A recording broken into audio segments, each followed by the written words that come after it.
Video वाला भैया जाओ उनके पास जाओ ये आ गए तुम्हारे पास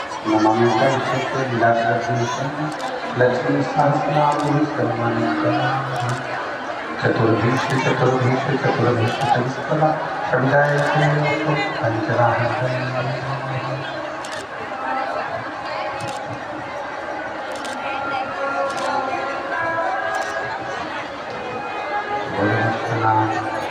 भगवान तुम भी बैठो ना, तुम भी तो बैठो, वही सब बैठो। नमः शिवाय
नमः विश्वनाथ भगवान की, महाकाल राजा की, कबरेश्वर महादेव की, हर हर महादेव, हर हर महादेव, हर हर महादेव। काशी विश्वनाथ ओगरदानी तत्कालदर्शी कैलाशी अविनाशी भगवान शिव जिनकी पुनीत पावन शिव महापुराण की कथा संपूर्ण विश्व के कल्याण है तो राजा भर्तृहरि की ये पुनीत पावन भूमि अलवर, जहाँ संपूर्ण अलवर क्षेत्र में आप जहाँ चाहें वहाँ जाकर दर्शन कर लें। पूरे अलवर की संपूर्ण भूमि में जितने मंदिर किसी देवता के नहीं, उससे अधिक मंदिर मेरे देवाधिदेव महादेव के हैं। ये अलवर की पवित्र भूमि है। संत साधु सन्यासी तपस्वी साधकों की तपोस्थली है।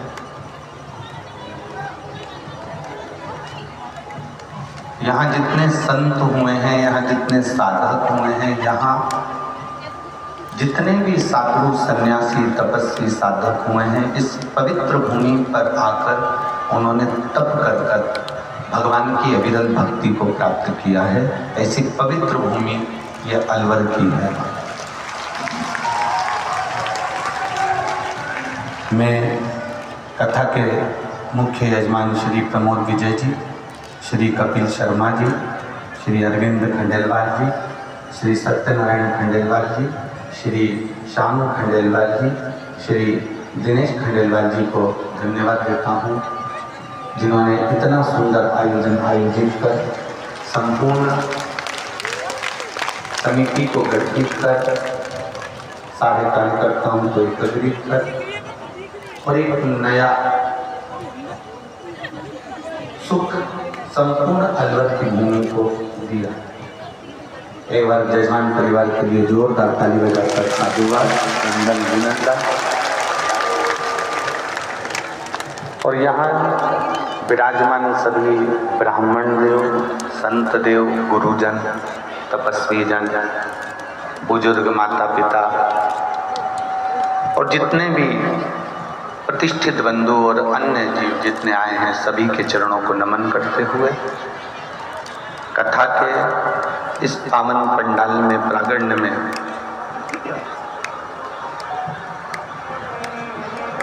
आप सभी बहुत दूर दूर से कथा को श्रवण करने के लिए आए।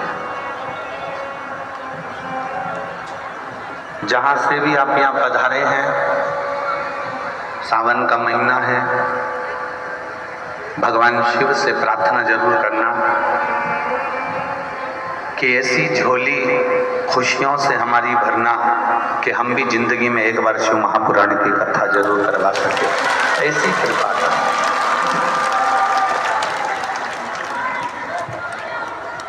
तेरी कृपा बिना न हिले एक भी अणु, लेते हैं श्वास तेरी कृपा से तनु।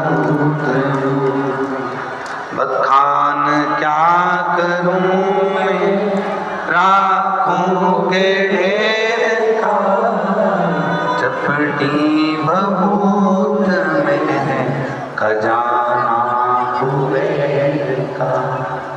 हे गंगाधार मुक्ति द्वार ओंकार, भोले ओंकार आयो शरणिया शंभुकार। ये शिव की कृपा से भोगदानी की करुणा, देवाधिदेव महादेव की कृपा से ये शिव महापुराण की कथा सावन के महीने में अलवर वासियों को और किस्मत वाले भाग्यशाली हो। अलवर के जितने श्रोता हैं उनसे कहूँगा आप कथा में पहुँच पाए ना पहुँच पाए, पर इतना जरूर करना कि आपकी नज़र में जो इतने लाखों में शिव भक्त आए हैं, इनकी सेवा जरूर कर ले।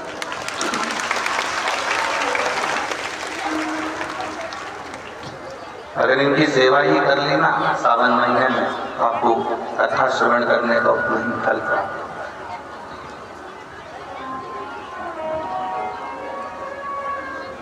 सहजता नहीं है शिवपुराण।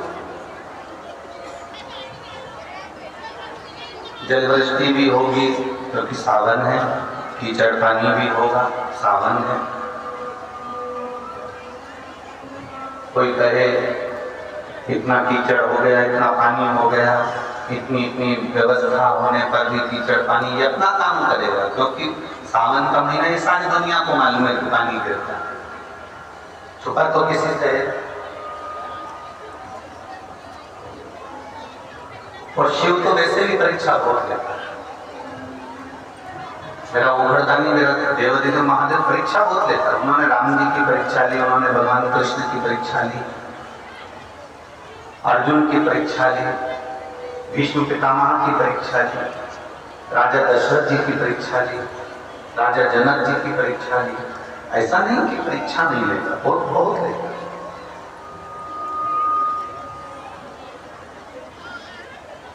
यार शिव महापुराण की कथा अपन सब श्रवण करने के लिए बैठे।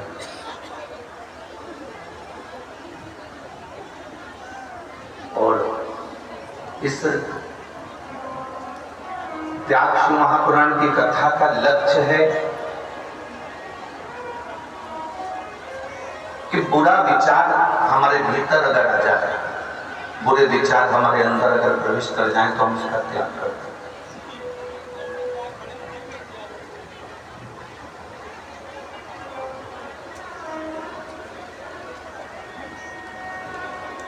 आज का जो समय है ना, इंसान पैसों के मजे ले रहा है और पैसा इंसान के मजे ले रहा है। ये बड़े विचित्र बात है। दुनिया को लगता है कि हम पैसे का मजा ले रहे हैं, खूब बाजार गए, चाउमीन खाई, चमक लड्डू खाया, गोलगप्पा खाया, पानी पूरी खाई, बर्गर खाया, चाउमीन खाया, इडली सांभर खाया, डोसा खाया, चाट खाई, लस्सी पी। दुनिया के लोग पैसे का मजा ले रहे हैं और पैसा दुनिया के लोगों का मजा ले रहा है। आपने पैसा जेब में था, चाट खा लिया। पैसा जेब में था, आपने खूब एंजॉय कर लिया। पैसा जेब में था, आपने खूब चाउमीन खाया, ने बर्गर खाया, ने जो तुम खा सकते हो सब खाया। पर पैसा का मजा तुमने ले तो लिया। अब पैसा तुम्हारा कैसे मजा लेता है कि तुमने पैसा देकर अपनी ये सोराम की जिंदगी जी, खूब एंजॉय करा, खूब अलमस्ती छानी, पैसे का खूब आनंद लिया। अब पैसे में तुम्हारा मजा लेना चालू करा। मालूम पड़े तुमने जो खाया था वो शरीर में बचा नहीं, तो मालूम पड़े अब डॉक्टर के पास गए। मतलब पहले तुम पैसे का मजा ले रहे हो, फिर पैसा तुम्हारा मजा लेता है। तुम्हें डॉक्टर के घर जाना पड़ता है, बार बार इलाज कराने जाना पड़ता है, बार बार दौड़कर दिखाने जाना पड़ता है। कहीं घुटना दुख रहा है, कहीं पेट में दर्द हो रहा है, कहीं छाती में दर्द हो रहा है, कहीं सिर में दर्द हो रहा है। तो ये मत सोचना कि ये किसी ने कुछ कर दिया होगा। किसी की सामर्थ्यता नहीं कि कोई तुम्हारा बुरा कर दे। बुरा करने की सामर्थ्यता किसी की नहीं होती। सामर्थ्यता अपनी खुद की है। हम जब अच्छा करेंगे तो हमें अच्छा मिलेगा, हम जब बुरा करेंगे तो हमको बुरा मिलेगा। जैसा खाया है वैसा पचाना भी पड़ेगा। उसमें सहजता, सरलता हमारी। दुनिया के लोगों को लगे कि हम पैसे का मजा ले रहे हैं तो बहुत गलत बात है। पैसे का मजा तुम नहीं ले रहे हैं। जब तुम्हारी जिंदगी पलटेगी तब पैसा तुम्हारा मजा लेगा। हॉस्पिटल में पड़े रहोगे, वेंटिलेटर पे पड़े रहोगे, आईसीयू में पड़े रहोगे, बटन चढ़ती रहेगी, दवाइयाँ लगती रहेगी और तुम सोचोगे कि पैसे का मैं मजा ले रहा हूँ, पर पैसा तुम्हारा मजा ले रहा हूँ। पैसा तुम्हारा नहीं। शिव परीक्षा लेते हैं। आप लोग लाखों की संख्या में आप पहुंचे हैं।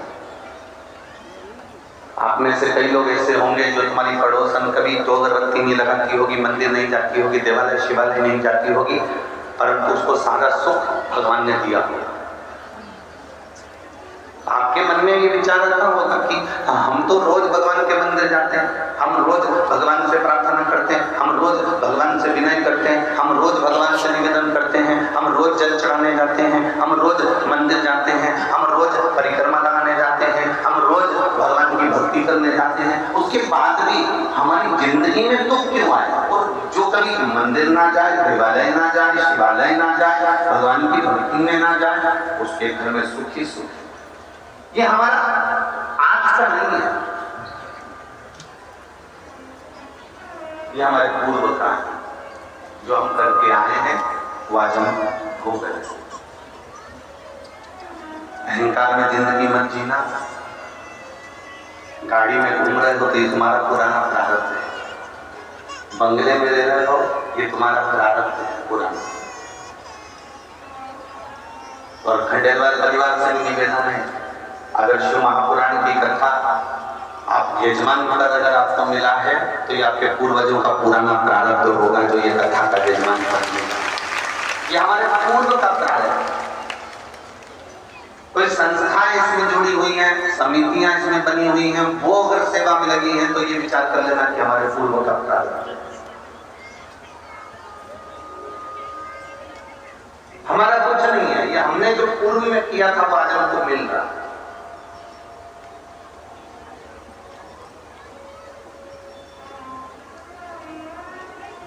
इसलिए पहले भी कहा, मत बुरे कर्म कर बंदे वरना पछताएगा, भगवान की आंखों से तू बच नहीं पाएगा, तू बच नहीं पाएगा। अरे ओ अज्ञानी मत करना, अरे ओ अज्ञानी मत करना, तेरे कर्म का फल भी तू ही पाएगा, जैसा किया तूने तेरे आगे होगा। मत बुरे कर्म कर वरना पछताएगा, भगवान की आंखों से तू बच नहीं पाएगा, तू बच नहीं। अपने जीवन का कोई अच्छा कर्म करते हैं, अपने जीवन का कोई श्रेष्ठ कर्म करते हैं। तुम्हारे मरने के बाद तुम्हारे परिवार के लोगों ने कितने लोगों को खाना खिलाया, तुम्हारी आंख बंद होने के बाद तुम्हारे घर के लोगों ने कितने लोगों को भोजन कराया, उससे मतलब मत रखना। यहाँ जितने बैठे हैं ना, कई लोग बड़े खुश होते हैं, हमारे ससुर मरे थे तो हमने 500 लोगों का खाना खाया, हमारी सास मरी तो हमने हमारी पूरी समाज का भोजन करा, हमारे दादा ससुर मरे तो हमने इतने लोगों को खाना खिलाया, इतने लोगों को भोजन कराया। इस भ्रांति और भ्रम में मत जियो। आंख बंद होने के बाद तुम कितने लोगों को खाना खिला रहे हो उससे मतलब मत रखना। मतलब रखना कि तुम्हारी आंख जब तक खुली है, तुम जब तक जिंदा हो, तो तुमने किसी गरीब को खाना खिलाया कि ना खिलाया, किसी प्यासे को पानी पिलाया कि ना पिलाया, किसी ऐसे मरीज को जो दवाई के लिए तरस रहा है उसको औषधि चाहिए और हमारे पास में थोड़ा भी धन अगर अधिक है और उसके पास में नहीं है, तो आपने किसी औषधि का खर्चा उठाया कि नहीं उठाया। किसी विकलांग के जीवन में कोई कष्ट आया तो उसका हाथ पकड़कर आपने उसको चलना सिखाया कि नहीं सिखाया। हमारी महापुराण की कथा में भगवान देवादिदेव महादेव का चरित्र आता है। शंकर भगवान मृत्यु लोक के देव हैं, शंकर भगवान इस भूलोक के देव हैं, ब्रह्मा ब्रह्म लोक में रहते हैं, भगवान विष्णु वैकुंठ लोक में रहते हैं, और मृत्यु लोक का अगर कोई देव है तो वो देवादिदेव महादेव है। शंकर भगवान पशु के भी देवता हैं, इसलिए पशुपति नाम है। पक्षी के भी देवता हैं, इसलिए उनका सर्वेश्वर महादेव नाम है। सर्वेश्वर महादेव नाम क्यों पड़ा? गिद्ध रूपी पक्षी का रूप धरकर नरसिंह भगवान को उठाकर उत्तराखंड के अखंडा में डाला था, इसलिए उनका नाम सर्वेश्वर है। पशुओं के देवता हैं तो वो पशुपतिनाथ बने, पक्षियों के देवता हैं इसलिए सर्वेश्वर नाथ बने, मनुष्यों के देवता हैं इसलिए देवाधिदेव महादेव बने, शिव बने और देवताओं के भी देवता है इसलिए शिव तत्व को प्राप्त किया। असुरों के भी देवता है, जलचर थलचर वायुचर जितने जितने जीव है संसार में सबका देव एक, वो है देव अधिदेव महादेव। नेत्र बंद होने के बाद तुमने कितने लोगों को भोजन कराया वो मायना नहीं रखता, तुम्हारे मरने के बाद कितने लोगों ने खाना खाया वो मायना नहीं रखता, मायना ये रखता है कि तुम्हारे नेत्र खुले हैं, तुम जिंदा हो तब तक तुमने कौन सा परमार्थ का कार्य करा, तुमने कौन सा अच्छा कार्य करा, मूल हुआ।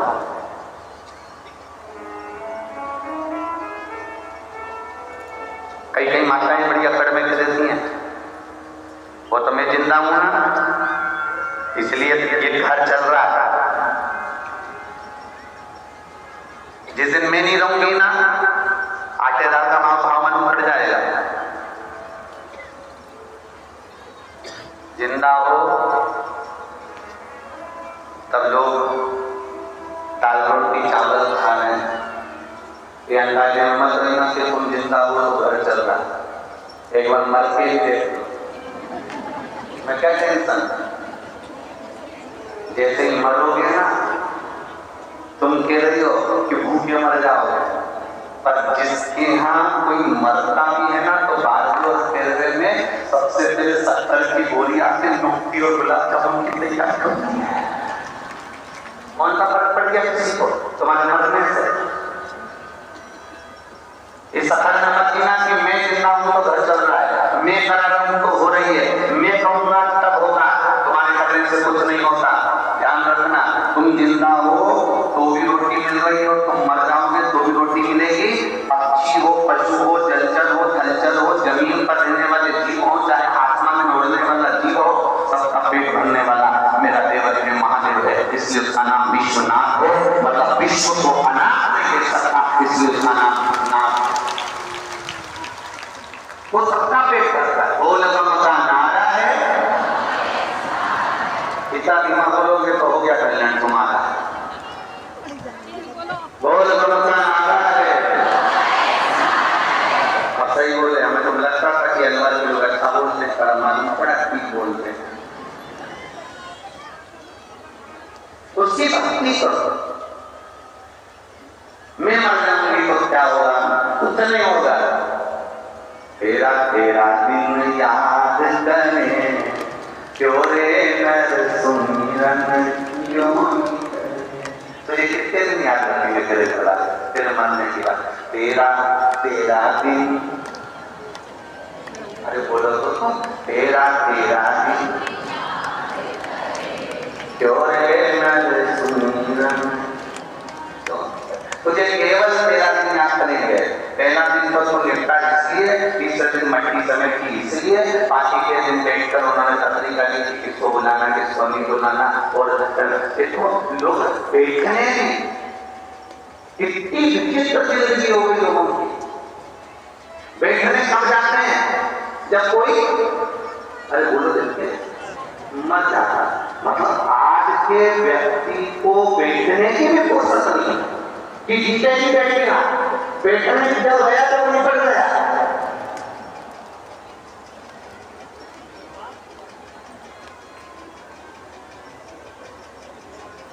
इतनी सी फुर्सत नहीं लोगों को, किसी को हॉस्पिटल में बीमार है तुम्हें मालूम पड़ गया कि उसकी तकलीफ ज्यादा है, तबीयत ज्यादा खराब है, नहीं गए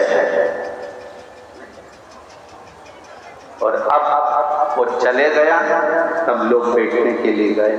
घर की बहुएं भी आंख में से आंसू ढा रही हैं, रो रो के बोल रही हैं रात्रि को तो अच्छे ही गए, खूब बढ़िया है, 3-4 मक्का की रोटी खाई, गुड़ और दही खूब खाई, पर सवेरे मालूम नहीं पड़ा कब चले।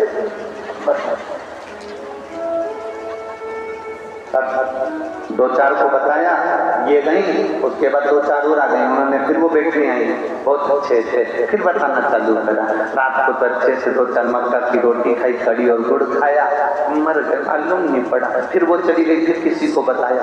पूरे 10 दिन जो आता है उसको एक ही चीज बताई जाती है, इससे अच्छा एक सीडी भरवा लो और एक क्लियर बाज में रख लो, उसमें तुम बस कल्लू डाल के बैठिए दो और बस दबा दो, वो क्लियर बोलता रहता कि कैसे मरे। अरे किसी के मरने के बाद देखने क्यों जाते हैं? गरुड़ पुराण में कहा कि 10 दिन तक की बात नौकी अटारी पर रहती है। जब हम देखने जाते हैं 10 दिन उसके घर में भगवान का भजन होना चाहिए, राम नाम, कृष्ण नाम, शिव नाम जपना चाहिए।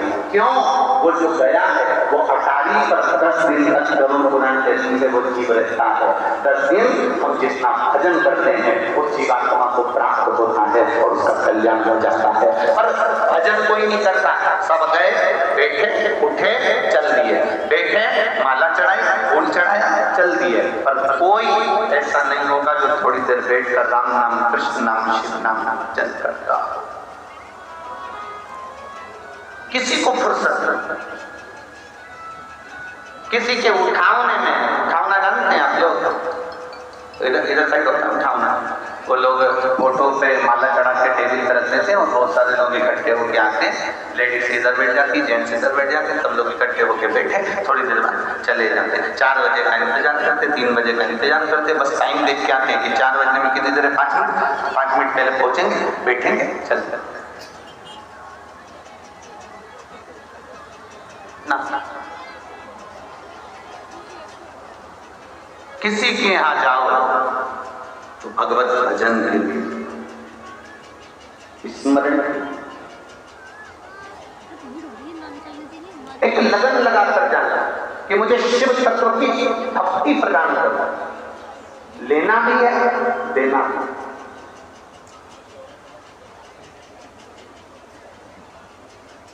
और जब शिव तत्व की भक्ति हम प्राप्त करेंगे तो हम इसको दे सकेंगे।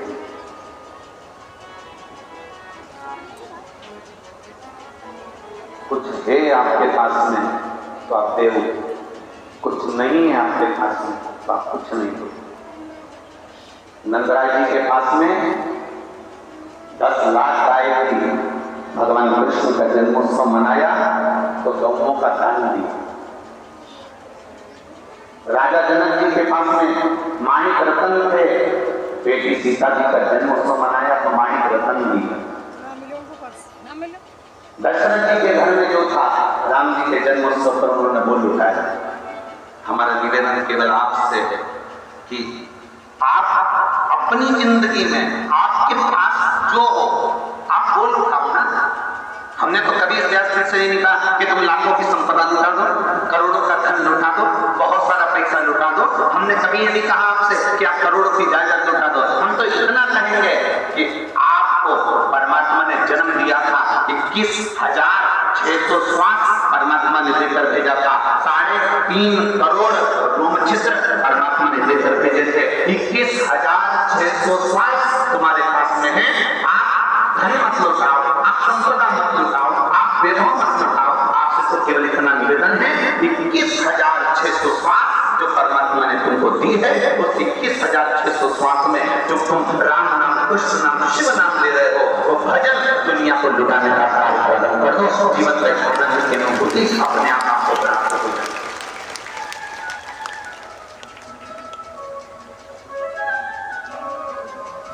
जो बहुत बड़े करोड़पति हुए, जो बहुत बड़े संपदापति हुए, उनकी मूर्ति आज तक किसी चौराहे पर नहीं लगी। आपके अलवर में लगी हो तो बात मत करिए कि कोई करोड़पति बना था तो उसकी मूर्ति अलवर के चौराहे पर लगाई गई। पूरे राजस्थान में घूम लेना, पूरे मध्य प्रदेश में घूम लेना, पूरे उत्तर प्रदेश में घूम लेना, तुम्हारी मर्जी करे पूरे भारत में घूम लेना। बहुत बड़े दानी हुए, करोड़ों के बहुत बड़े धनपति हुए, बहुत बड़े करोड़पति हुए, बहुत बड़े संपदापति हुए, जिन्होंने करोड़ों का वैभव कमाया, करोड़ों का धन कमाया। उनकी मूर्ति आज तक कहीं नहीं लगी। पर जिसने धन कमाया और उस धन को सदुपयोग में लगाया, उसकी मूर्ति आज भी चौराहे पर लगाई जाती है कि इसने अपने धन का सदुपयोग करा था, इसने धन से किसी गरीब को पढ़ाया था, इसने धन से किसी निर्धन को सुखी करा था, इसने धन से किसी कुंवारी कन्या का विवाह करवाया था, इसने धन से किसी के मेडिकल में उसको सहायता प्रदान करी थी, इसने अपने धन से किसी की शिक्षा में सहयोग प्रदान करा था, उसकी मूर्ति आज भी लगाई जाती है। भजन करने वाले की मूर्ति रामकृष्ण परमहंस जी हो, तुकाराम जी हो, मीराबाई हो, कर्माबाई हो, नरसिंह मेहता हो, नामदेव हो, तुकाराम हो, इनकी मूर्ति आज भी चौराहे पर लगाई जाती है, क्योंकि इनके पास धन भले नहीं था और इन्हें भजन इतना लुटाया, भजन कीर्तन इतना लुटाया कि आज तक अभी राजा भर्तृहरि की नगरी में आप लोग बैठे, राजा भर्तृहरि की नगरी,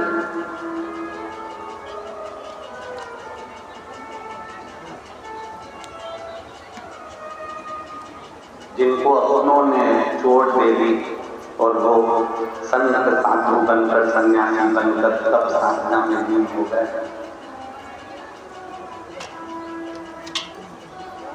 अगर केवल राजा भर्तृहरि केवल राजा होते ना तो क्या ये अलवर वाले उनका नाम लेते? अरे बोलो तो देखो कौन लेता? राजा का नाम कब तक लिया जाता है? तब वो जिंदा, राजा गया दूसरा राजा आया का नाम लेंगे, फिर वो चले जाएगा उसका नाम नहीं। राजा भर्तृहरि का नाम तो लोग राजा अगर रहता तो केवल नाम लेते और भूल जाते हैं, पर राजा भर्तृहरि का नाम आज तक लिया जाता है। उसका कारण केवल एक है, राजा भर्तृहरि की तप, साधना, भजन, कीर्तन, सत्संग, संकीर्तन और असली गुरु की शरणागति और अच्छे कार्य राजा भर्तृहरि ने करे अपने जीवन में, तो आज तक लोगों ने उसको पूछा है। आप कोई अच्छा काम करने जाइए, मिला है ना मनुष्य का शरीर, बड़ा कीमती शरीर मिला है, डायमंड, कोहिनूर हीरे जैसा, कोहिनूर हीरे जैसा शरीर मिला है आपको, उस शरीर का सदुपयोग करता है।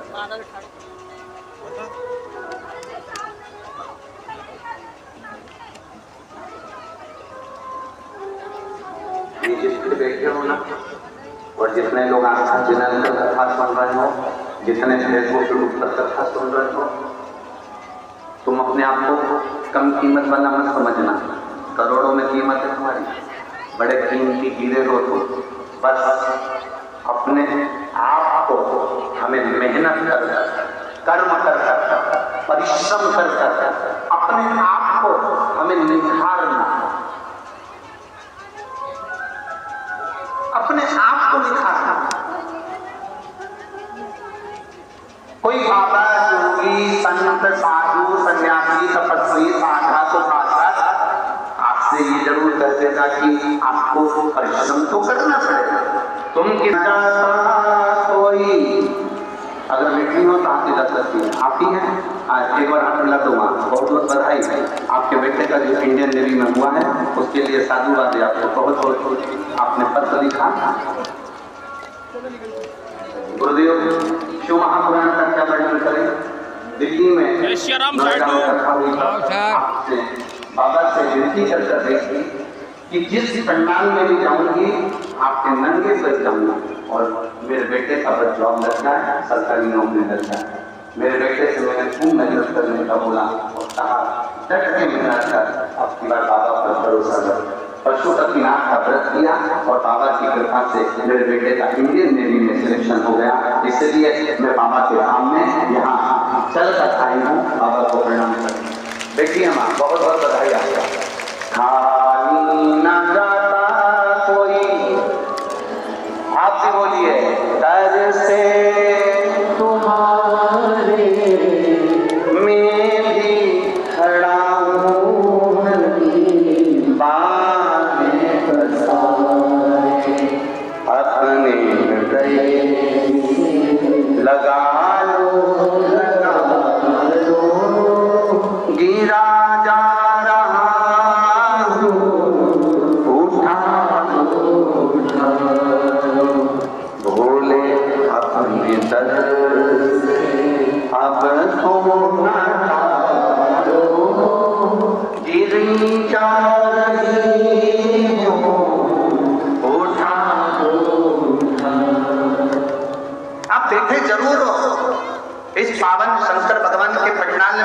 इस शिव महापुराण के पंडाल में आप जरूर चलकर आए हो, बड़ी दूर से आए हो, पर विश्वास और तुम्हारे कर्म के प्रति रुचि पूर्ण रखना, वो खाली नहीं छोड़ेगा। आपकी रुचि, आपका विश्वास, आपकी दृढ़ता पक्की रखिए। शंकर भगवान परीक्षा जरूर लेते हैं, पानी भी गिरेगा, कीचड़ भी होगा, आने में असुविधा भी होगी, 1-2 किलोमीटर दूर उनको छोड़ भी दिया जाएगा, वहां से 1-1.5 किलोमीटर तुम्हें पैदल ही चल के आना पड़ेगा। बोलो सही नहीं करा, अब आस पास में तो कोई तुम्हारी गाड़ी रोकेगा नहीं, क्योंकि चक्कर ये नहीं, पास अगर गाड़ी रोक देवे तो जनता कहाँ जावे, किसी को चोट लग जावे, किसी को ठेस पहुंच जावे, तो प्रशासन भी अपनी व्यवस्था देता है, इसलिए थोड़ी दूर पे गाड़ी रुकवा देता है, कहीं तुमको छोड़ देगा कि वहां से यहाँ तक पैदल जाओ। तो ये सब चीजें होती, मेरा भोलेनाथ, मेरा ओघड़ी, मेरा दयालु, मेरा दाता, मेरा कैलाशी, मेरा अविनाशी तुम्हारी परीक्षा जरूर लेगा। उन्होंने राम जी की, उन्होंने कृष्ण भगवान की, अगर भगवान की कृष्ण की परीक्षा लेने के लिए दुर्वासा को कहा मेरे भगवान कृष्ण का, और द्वारका पुरी के नजदीक में जाकर भगवान कृष्ण ने चिल्लाना चालू करा, मुझे कोई मेहमान रख लो, मुझे कोई मेहमान रख लो, मुझे कोई मेहमान रख लो। उन्हें कोई मेहमान नहीं रखता था। क्यों नहीं रखता था? क्योंकि मेहमान उसी को रखा जाता है जिसका स्वभाव अच्छा होता है, जिसको क्रोध नहीं आता, जिसको गुस्सा नहीं आता। आप दुर्वासा ऋषि को इतना छोड़ो,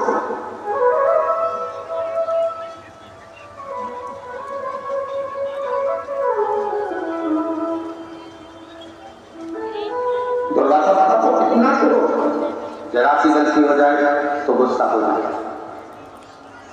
तुम भी अपने घर में शादी में उन्हीं मेहमानों को बुलाना पसंद करते हो जो अच्छे से रहे, जो फूफा जी ज्यादा मुझे बुलाते हैं ना, उनको फिर लोग पंजेबी खा के खूब खा कर देते हैं।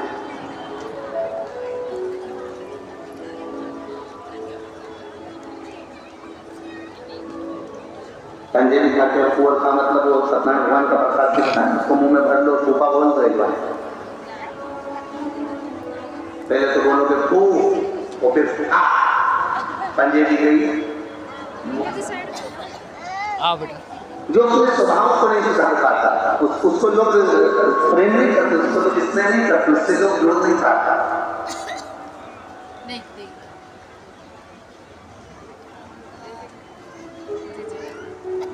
जय करो। अच्छा, कई लोग कहते गुरु जी हम जब तक गुस्सा नहीं करते ना तब तक कोई काम नहीं होता।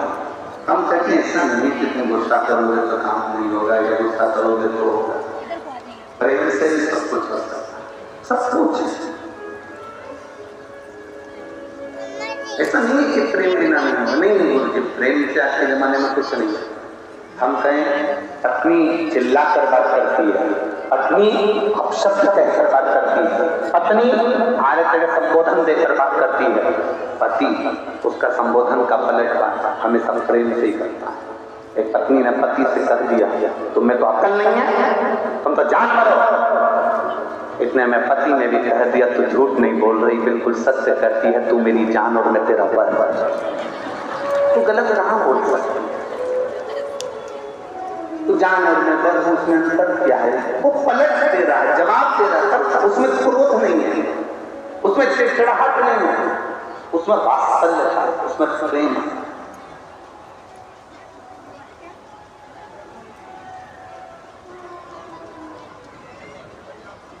महाराज भगवान शिव का एक अवतार था, दुर्वासा अवतार। पहुंच गए द्वारकापुरी में, आवाज लगाई भोलेनाथ जी ने, दुर्वासा ऋषि शिव का एक अवतार है। आवाज लगाई, मेहमान रखो मुझे, कोई मुझे मेहमान रख सकता है? कोई मुझे मेहमान रखो। सबको मालूम था इसको मेहमान रखना बड़ा भारी काम है, गुस्सा बहुत ले जाता है, चिड़चिड़ाहट बहुत करता है। दुर्वासा ऋषि बहुत अपशब्द बोल जाते हैं, जरा सी गलती की तो श्राप दे जाते हैं। इसलिए दुर्वासा ऋषि को कोई मेहमान नहीं रखता। पूरी द्वारका में 5 दिन से दुर्वासा ऋषि घूम रहे थे, पर कोई मेहमान रखने को तैयार नहीं। भगवान द्वारिकाधीश निकल कर जा रहे थे और द्वारकाधीश ने जैसे सुना दुर्वासा जी कह रहे हैं कि मुझे मेहमान रखो, भगवान द्वारकाधीश ने कहा दुर्वासा ऋषि से, चलिए मैं आपको मेहमान रखता हूँ। दुर्वासा ऋषि ने कहा मुझे जानते हो ना अच्छे से? भगवान बोले बिल्कुल जानते हैं। आप जानते हो ना कि मुझे गुस्सा हो जाता है? भगवान बोले हाँ जानते हैं। आपको मालूम है ना कि मैं श्राप दे देता हूँ? भगवान बोले हाँ जानता हूँ। गलती तो नहीं करोगे? भगवान बोले नहीं करूंगा। जान करके तो कोई गलती करता नहीं।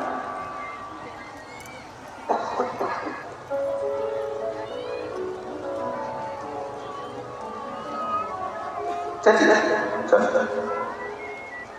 भगवान दुर्वासा ऋषि को दिया गया। शंकर का अवतार है दुर्वासा ऋषि, शिव जी का। भगवान कृष्ण लेकर आ गए। रुक्मणी जी ने पूछा कौन आया मेहमान? दुर्वासा ऋषि आए हैं, इनकी कोई कमी नहीं रहना चाहिए। बिल्कुल आप चिंता मत करो, कोई कमी नहीं छोड़ो। दुर्वासा ऋषि के लिए द्वारकापुरी में सुंदर कुटिया बनाई। कुटिया में कुटिया में दुर्वासा ऋषि रहे। 56 भोग रोज तैयार हुआ दुर्वासा ऋषि के लिए। प्रतिदिन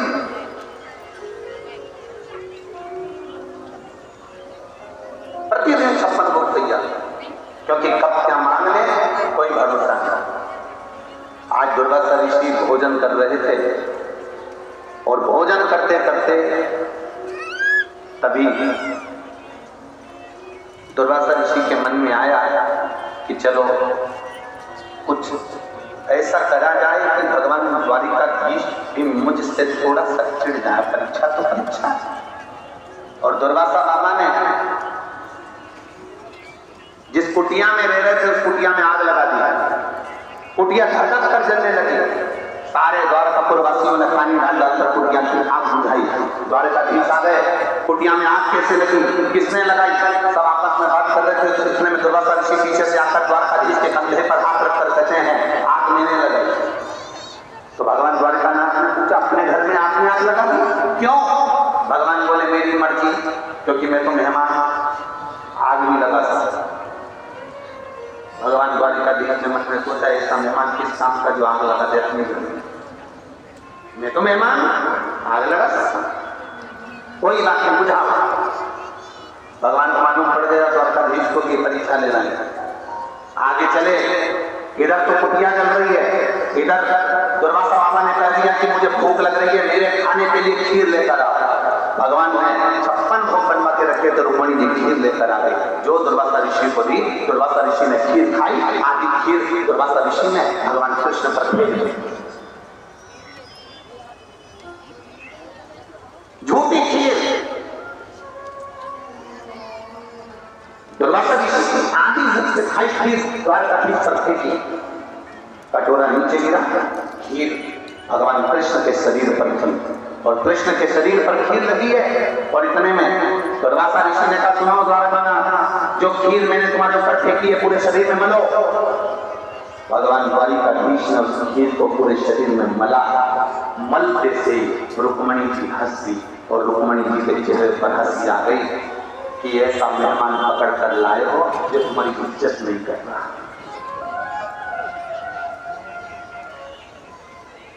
ऐसा मेहमान पकड़ कर लाए जो कोई इज्जत ना करे, तुम्हारा सम्मान ना करे, तुम्हारा आदर ना करे। खीर फेंकी। द्वारकाधीश के शरीर पर खीर लगी थी और रुक्मणी जी हंसी। हंसते से ही दुर्वासा ऋषि को क्रोध आ गया और दुर्वासा बाबा ने कहा सुनो कृष्ण, आज पूरी द्वारका घूमने के लिए जाऊंगा, पैदल चलकर नहीं जाऊंगा, रथ पर बैठकर जाऊंगा और रथ में ना घोड़ा जुटेगा ना घोड़ी जुटेगी। उस रथ को खींचने के लिए रुक्मणी जुटेगी। रथ को रुक्मणी खींच कर लेकर जाएगी, ना घोड़ा ना घोड़ी लगेगी, रुक्मणी लगे रखता। द्वारकाधीश ने रुक्मणी को रथ में लगा दिया। पीछे पीछे द्वारिका के नाथ खीर में भिड़े हुए चल रहे हैं। रथ दुर्वासा ऋषि चलवा रहे हैं। तो रुक्मणी भी थोड़ी दूर तक रथ खींची, बाद में चक्कर खाकर नीचे गिर गई।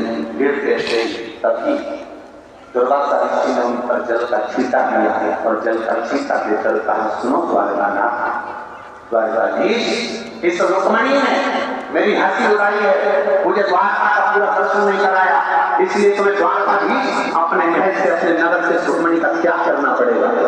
आज भी द्वारकापुरी में द्वारकाधीश के मंदिर से रुक्मणी का मंदिर थोड़ा दूर है, क्योंकि दुर्वासा ऋषि भगवान शंकर ने भगवान कृष्ण से कहकर रुक्मणी का त्याग करवा दिया था। तब भगवान दुर्वासा ऋषि ने कहा, हे कृष्ण, मैंने तुम्हारे शरीर पर खीर दी थी, वो खीर तुमने पूरे शरीर पर नहीं लगाई। भगवान कृष्ण कहते हैं, द्वारकानाथ कहते हैं, दुर्वासा जी मैं जानता हूं आप शिव हो, आप शंकर के अवतार हो, मैं जानता हूं। तो भगवान दुर्वासा ऋषि ने कहा, मैंने तुझे खीर दी थी, प्रसाद दिया था, तूने पूरे शरीर में नहीं लगाया।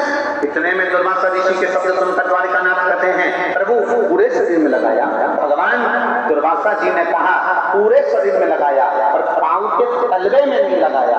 भगवान कृष्ण कहते हैं, संत और गुरु की खाई प्रसादी होती है, प्रसाद को पांव के तलवे में कैसे लेता, इसलिए मैंने खीर को पांव के तलवे में नहीं लगाया। मेरे दुर्वासा बाबा शंकर के अवतार, शिव के अवतार दुर्वासा ऋषि कहते हैं, सुनो द्वारकानाथ, तुमने खीर पूरे शरीर में लगाई पर पांव के तलवे में नहीं लगाई, इसलिए तुम्हारे प्राण छूटेंगे तो पांव के तलवे से छूटेंगे। इसलिए शंकर कवच देते हैं, शिव कवच प्रदान करते हैं।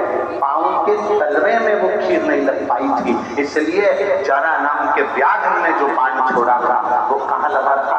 द्वारकाधीश के पांव के तलवे में। जम के बोलो जरा, कहाँ लगा? पांव के तलवे में। कई लोग कहते हैं, गुरु जी आप कहते हो कि शंकर भगवान पे चढ़ा हुआ जल पीना चाहिए, आप कहते हो कि शिव जी पे चढ़ी हुई बेलपत्र खाना चाहिए, औषधि होती है। कई लोग मना भी करते हैं कि जल नहीं पीना चाहिए, कई लोग कहते हैं कि बेलपत्र नहीं खाना चाहिए, कई लोग इसका विरोध भी करते हैं। तो ये तो दुनिया है। यहाँ तो शिव महापुराण की कथा क्या श्रीमद् भागवत कह रही है कि शंकर भगवान के अवतार दुर्वासा ऋषि ने द्वारिकाधीश पर खीर फेंकी, पूरे शरीर पर मलने को कहा, पांव के तलवे में मात्र खीर नहीं गई थी, इसलिए भगवान द्वारकाधीश को बाण पांव के तलवे में लगा। जरा विचार करना, शंकर के अवतार दुर्वासा ऋषि की झूठी खीर पूरे शरीर की रक्षा कर सकती है द्वारकाधीश के, तो शंकर भगवान पे चढ़ा हुआ जल हमारे शरीर में पहुंचने के बाद हमारी गजन कितने रोगों से रक्षा कर सकता है।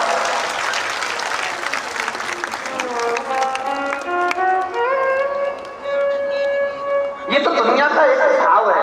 अगर आप शंकर जी के मंदिर जाना चालू करेंगे, शिव जी को जल चढ़ाना चालू करेंगे, दुनिया के लोगों का काम है वो विरोध करेंगे।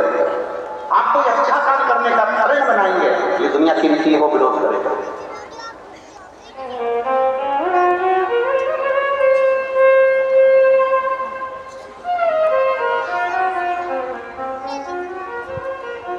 ये दुनिया की नीति है। आप अच्छा करते चलो, आग लगे बस्ती में, बोलो बोलो जम के जरा, अपन रहे हो मस्ती में, क्या किसको रोइए तो सारी समस्या का हल। पर सावन में ये भी होता नहीं, जम के बोलो जरा, दो लोग सावन में दो लोग।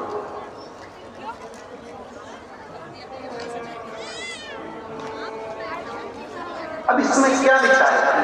अब तो लोग कहें कि शंकर जी पे चढ़ा हुआ जल मत पियो, शिव जी पे चढ़ी हुई बेलपत्र मत खाओ, शंकर पे चढ़ा हुआ प्रसाद नहीं खाना चाहिए, शिव जी को दिया हुआ ये आचरण नहीं करना चाहिए। यहाँ तत्व कह रहा है, यहाँ शंकर भगवान की कथा कर रही है। जब मेरे भोलेनाथ जी के सामने विष का कटोरा आया, विष का पात्र आया, मेरे शिव जी ने विष पिया, विष पीते से कुछ बूंद नीचे गिरी, नीचे गिरते से भगवान शंकर के प्रिय नंदी ने उस विष की बूंद पर चाट लिया कि मेरे महादेव के मुख से राज टपकी है। ये राज नंदी चाट गया। खातो भी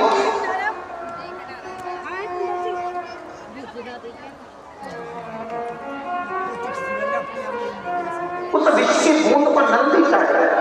शिव जी के मुख से टपका हुआ राज, विष की राज नंदी चाट गया। शंकर भगवान ने देखा कि मेरा नंदी मेरे मुख कहीं उसके प्राण न चले जाए। शंकर भगवान ने नंदी को अपने पास बुलाया और नंदी के गले को शिव जी ने हाथ फेरना प्रारंभ किया।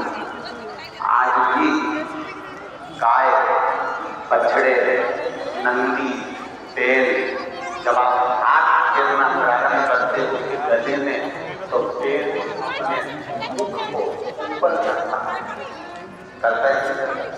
अरे बोलो किसने देखा?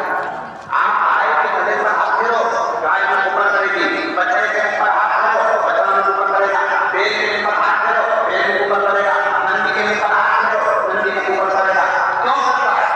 क्योंकि उसको लगता है कि वो हाथ आप नहीं फेर रहे हो, मेरा महादेव मेरे गले का स्पर्श कर रहा है और मेरे जीवन को कम कर रहा है। उसको महसूस होता है, उसको अनुभव होता है।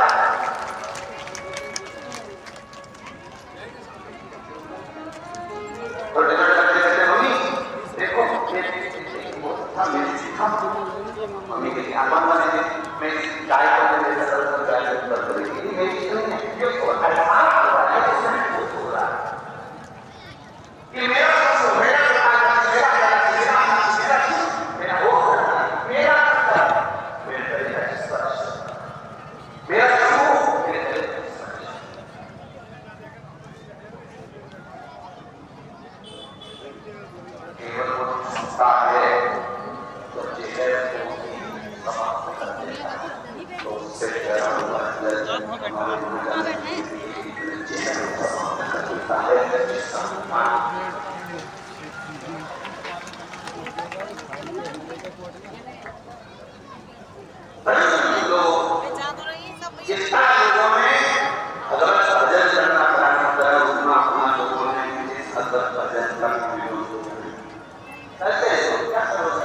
बढ़िया आ रही सर। हाँ जोरदार।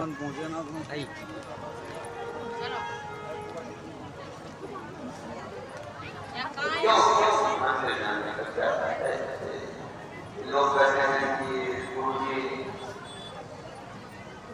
आप जब कथा कार्यक्रम होता है तो लोग हो सकता है कि राजनीति के चलते कि लोगों को यहाँ सत्ता चाहिए तो सत्ता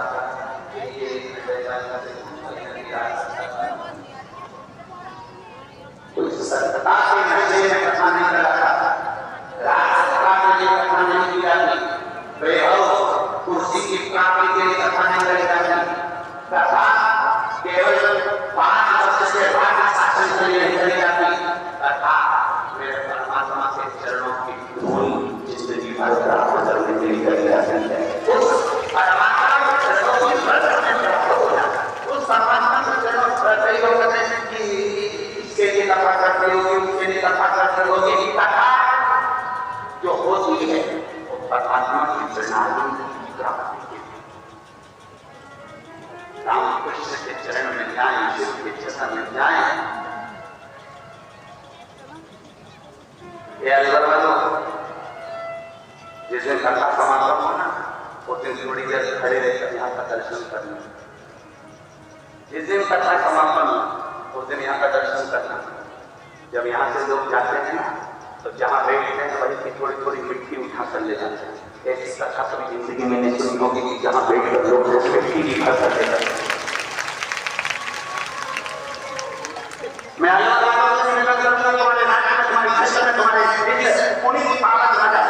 नगरी में जो कथा हुई हो उससे अंदाजा लगाकर इस कथा का स्मरण करना और आखिरी तक 5 दिन का विचार करना। 5 दिन इस कथा के पंडाल में बैठकर आप कथा श्रवण करें। यहाँ अच्छा चले तो कथा सुने या फिर ऊपर कथा सुने और तारीख विज्ञान में इतनी तारीख को इतनी बजे इस पंडाल में पहुंची और 3 महीनों में तारीख का नतीजा करना कि मेरे जो महाराज मेरे प्रधान मेरे जोड़ी का मतलब दिया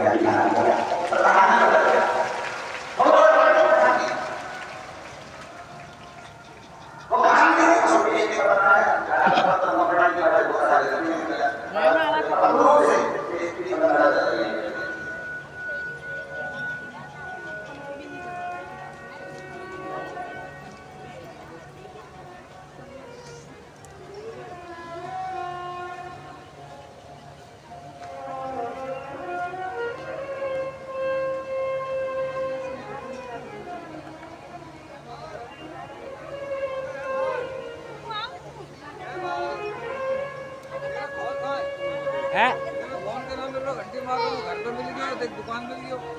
मेरा भी ना चल रहा। ये नंबर पे का ये नंबर ना करेगा। यही नंबर है, वो दूसरा नंबर है। आजा आजा, आ रहा हूँ, 1 मिनट में आ रहा हूँ। माधुरी चौधरी, जिला भरतपुर, राजस्थान। गाँव अरोरा, गाँव अरोरा। मोबाइल नंबर है। आज आप चाय पिएगा। रेडियो के माध्यम से, आस्था चैनल के माध्यम से, फेसबुक यूट्यूब के माध्यम से भी पढ़ा करो। चल आए चाय माता जी रेडी आ गए। राजस्थान। माँ के बिल है, मोबाइल नंबर ये माँ के साथ मेरी बिल है। ये असली से क्या है उनकी लोग तो मुझे बाबा जी आपके नाम से जानते हैं। लोग कहते हैं तो पत्नी हो गई बस होता है हमारा।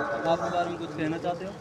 पागल की तरह और समूह में मेरा मैं थैला ले आया हूँ, मैं तेरा थैला में से है ना, एक साल से पूरा परिवार बच्चे भी मंदिर जाने मैंने लगे। क्या मन तो कोई पता नहीं, तेरा मैं तो उसको कर रहा हूँ, एक फोन कर रहा हूँ, बोला इतना ही दूसरा तो करो कि ना, मेरे पापा को को डेढ़ साल हो गया। भागचंद की तो नीचे देखेगा। हर रिश्ते सारा पर से तो बहुत अच्छा बोला भाई, जब अपनी तरीका सब बोला भरतपुर से आई हुई माधुरी चौधरी। ला भला कोई चाहे तो करो, जाओ थोड़ा और फर्क बाद में करिए। और भाई बहुत है कथा। आगे माधुरी ये सब तरह अपनी समाज में आए वाला अपने सामने ये राजा माधुरी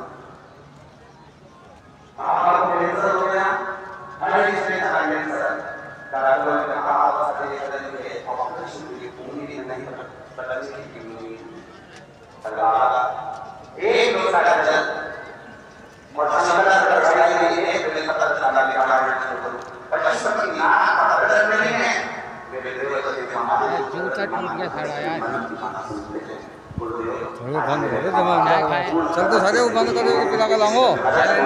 चलो बंद हो गई, सब बंद कर आ जा। तैयार रखे चाय, 1 घंटा की बनानी है। हाँ तो बना लीजिए और बाद में बना दियो। मैं बताऊँ माँ की बनेगी, अभी ऐसा थोड़ी बनेगी। अंदर अंदर बनाऊँ, डेढ़ महाराज के 8 दिन चलेगा।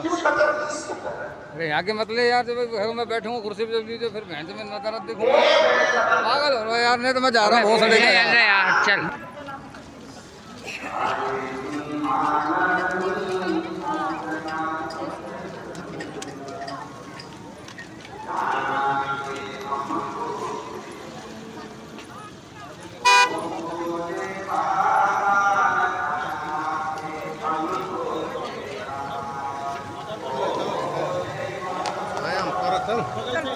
आजा ना ये लग रहा है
चाय भी है, ठीक है।